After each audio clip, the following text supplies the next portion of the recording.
Welcome to my home ゆかりんちへようこそ。今日は2020年11月に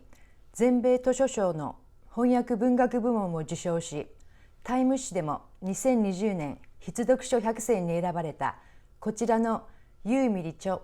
JR 上野駅公園口を紹介します。私は現在アメリカに住んでいるので、日本語版が届くのを待っている間、先にモーガン・ジャイルズ翻訳によるこちらの英語版東京上野ステーションを読みました。ですので日本語版と英語版の比較や英語を勉強する際に役立つ英語と日本語の違いについても後半触れていきます。またアメリカでの受賞をお祝いする意味でも、なぜ国内で賞を受賞してないこの本が今のアメリカで評価されたのか、その理由を考えながらアメリカの社会情勢についても触れていきたいと思います。最後までぜひご覧ください。この物語の主人公は1933年昭和8年に福島県の相馬で生まれ、東京で出稼ぎ生活を送った末に上野公園でホームレスとなった男性カズ。その彼が自分の人生を振り返るモノローグ構成の小説です。戦後の混乱期、高度経済成長期、2つの東京オリンピック、2011年の東日本大震災など日本の変遷とともに自分の人生を語ります。同時に皇族やふるさと福島の人々、出稼ぎ労働者、ホームレス仲間、公園を行き交う人々の様子が上野公園をさまよう数の視点を通して見えてきます。そこに映し出されるのは日本の光と影、光り輝く華やかな日本の歴史と、その繁栄を支えながら社会から取り残された男が歩いた影の部分、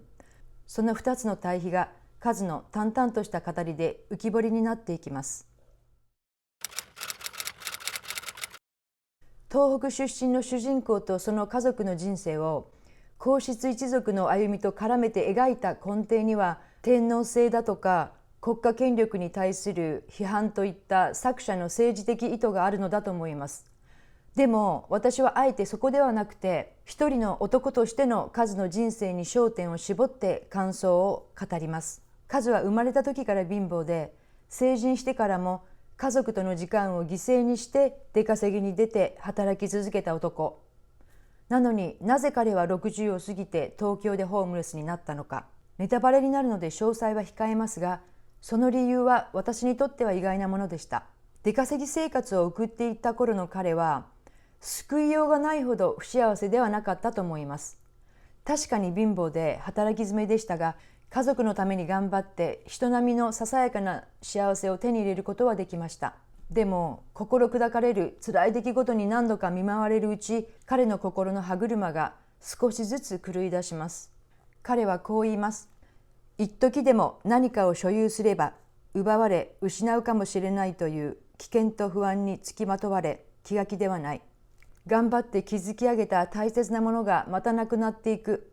そういった不幸な巡り合わせを体験するたびに、また何かを失うことが怖くなり、幸せを求めることさえやめてしまう。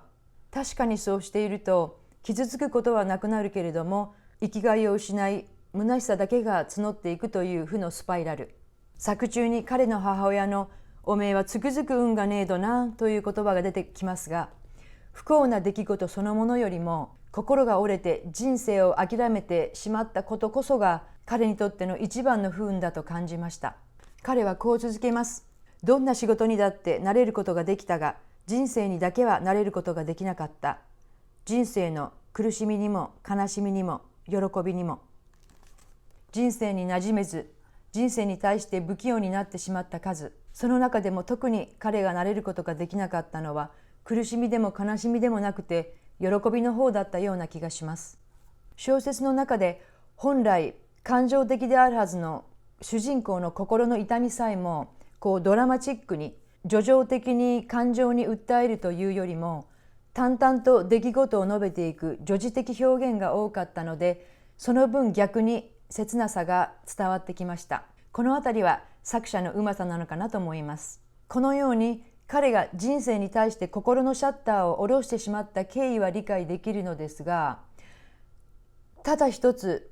そこは違うんじゃないかと思った部分もありました。それはカズが昭和天皇と同い年で、息子の誕生日が令和天皇と同じ日だったということで、折に触れて自分と自分の家族の人生を皇族に重ねて自己憐憫に陥ったところです。当時の天皇皇后両陛下、現在の上皇ご夫妻の姿を見かけたときに、挑んだり貪ったりさまよったりすることを一度も経験したことのない人生と比べて、自分の人生を憐れむシーンがあります。でもこれってどうなんだろう。そもそも自分の人生を他人の人生と比べて悲しむっていうこと自体違うと思うし、で皇室には皇室の私たちには計り知れない、私たちには見えない辛さや苦しみがあるっていうことは想像に難くないですよね。なのにそこに思いを馳せることもなく、表面的な部分だけを見て羨むというのはちょっと辛口ですが浅はかなような気がして共感できませんでした。とはいえ先ほど言ったように、カズが自分と皇室を重ねる設定っていうのは作者の政治的主張のためだと思うので、私の意見っていうのはこの一人の男の人生としてこの作品を見た時に感じた違和感なので、作品に対する見方というかスタンスの違いなのかもしれません。作者はホームレスの方へのインタビューも丹念に行ったとのことで、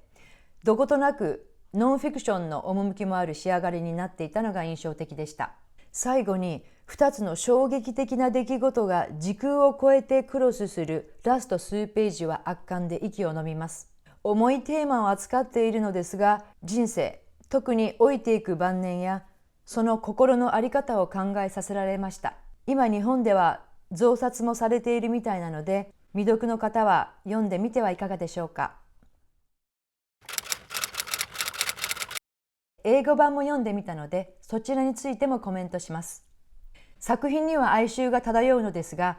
福島出身の男性のモノローグという設定なので、語り口は朴訥としていて、華美な修飾語はなく、淡々とした表現に終始しています。で、英語でもそのトーンはうまく再現されていたと思います。ただ、さすがに福島弁と標準語を訳し分けるということはしていなかったので、その日本語の方言が醸し出す独特の雰囲気っていうのは残念ながら感じられなかったです。ですが、感心したのはお葬式で宗派の違いを説明する部分とか、阿弥陀経を唱えるシーンがあるのですが、そこは丁寧に忠実に訳されていました。例えば浄土真宗の阿弥陀経、ちょっと読んでみますね、お経風に。尿税が門一時仏在者英国技術吉行読音陽大ภิ久宗1250人空っていうのがあるんですが、これ意味わかります？私はわかりませんでした。これは現代語訳で言うと、私はこのようにお聞きしました。ある時仏様は1250人のภิ久、つまり出家僧侶と一緒に古代インドの王国シャ英国にある義樹吉古読音という祇園精舎にいらっしゃいましたっていう意味なんですって。で、英語ではきちんとそう訳されていました。日本語で聞いてもよくわからないお経の意味を英語を通して知るという、日本人としての新しい気づきもありました。こういうあたりの細かい文化や宗教の記述は、きっと外国人読者にとっても興味深い部分だと思います。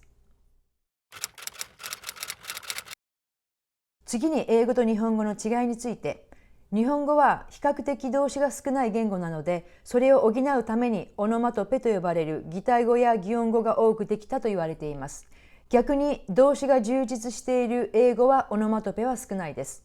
例えば雨。日本語だと雨が降るという動詞に擬態語をくっつけて、しとしと降る、パラパラ降る、ザーザー降ると言ったりします。一方、英語だとそれぞれ別の英語で表現します。雨が降る、it rains。しとしと降る、it drizzles。パラパラ降る、it sprinkles。ザーザー降る、it pours。というふうに動詞で言い分けることができるんですね。この作品で音は大切な要素です。電車の音や雨の音、セミの鳴き声など、たくさんの擬態語や擬音語が使用されているのですが、英語ではやはりその多くが動詞や名詞で置き換えられていました。例えばカサカサという木の葉の音は The rustling sounds of leaves。で、ボーンボーンという柱時計の音は The chime of the grandfather clock という感じ。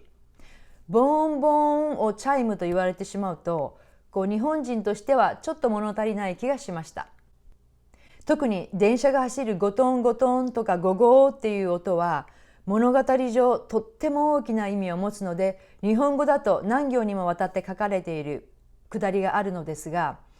英語だとその部分は割愛される形になっていて、言語の違いゆえなので仕方ないとはいえとても残念でした。英語版について翻訳は素晴らしかったのですが、一つ残念に思ったことがあります。それは書影。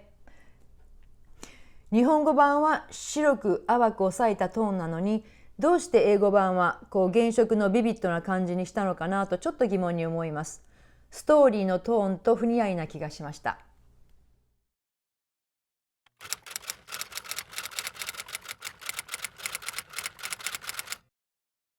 全米図書賞受賞のニュースは日本でも大きく取り上げられたのでご存知の方も多いと思います。今年71回目を迎えるこの賞はアメリカの中でも最も権威のある文学賞のうちの一つです。同様にタイム誌の必読書に選ばれるっていうのもとても名誉なことです。日本では賞を取っていないこの本がなぜ今のアメリカで評価されたのか、その理由を2つほど考えてみました。まず1つ目、2014年に原著が出版された6年後の今、2020年にアメリカで翻訳本が出版されたのはとても幸運なタイミングだったと思います。なぜならこの作品の根幹となるホームレス問題が今のアメリカで深刻化しているからです。厚生労働省のデータによると、日本では2003年頃2万5,000人いたホームレスが最近では4,500人程度と減少傾向にあるようです。ですがアメリカでは対照的に近年爆発的に上昇していて大きな社会問題となっています。ホームレスは2020年新型コロナによるパンデミック以前から好景気や不動産バブルが続く中、経済格差が拡大していったことで特にアメリカの都市部で増え続けています。アメリカ政府の発表によると2020年で約57万人、前年比でも 2.7% 増ということなので、アメリカの人口が日本の3倍だと言ってもこの数字の異常さは伝わると思います。そのため本作の主人公の境遇がアメリカ人読者にとって外国で起こっている他人事には思えないリアルさを持って響いたんだと思います。2つ目の評価された理由として、今アメリカではこれまで以上に女性だったり人種的マイノリティといったいわゆる社会的弱者である作家の作品に注目が集まっていることも受賞を後押ししたと思います。MeToo 運動や Black Lives Matter、黒人の命も大切運動などが全国で広がっている今のアメリカでは、文学界だけではなくて全体的な社会的風潮として女性だったり LGBTQ+ の方々、そしてアフリカ系、アジア系といった人種的マイノリティにスポットライトが当たっているんですね。在日韓国人で女性で居場所のない人たちのために書いてきたとおっしゃるユーミリさんはこの時流に乗ったんだと思います。実際タイム誌の必読書リストの中には日本でも話題になった韓国の82年生まれキム・ジヨンも入っていますし、その他アフリカ系や中東系のラストネームの著者の方の作品も選ばれています。小説を英語で読むというのはなかなかハードルが高いですが、まず日本語を読んでみてから英語を読むというのもありだと思います。これからもこういう感じで英語に翻訳された日本語の作家の方の作品やニュースを紹介しながら、アメリカの文化や英語と日本語の違いについてお話ししていこうと思っているので、よかったら登録よろしくお願いします。この本を読まれた方もそうでない方も、感想、コメントなど残していただけるととても嬉しいです。動画を楽しんでいただけた方には高評価ボタンをポチッとしていただけるとさらに嬉しいです。じゃあ今日はこの辺で、また遊びに来てね。バイバイ。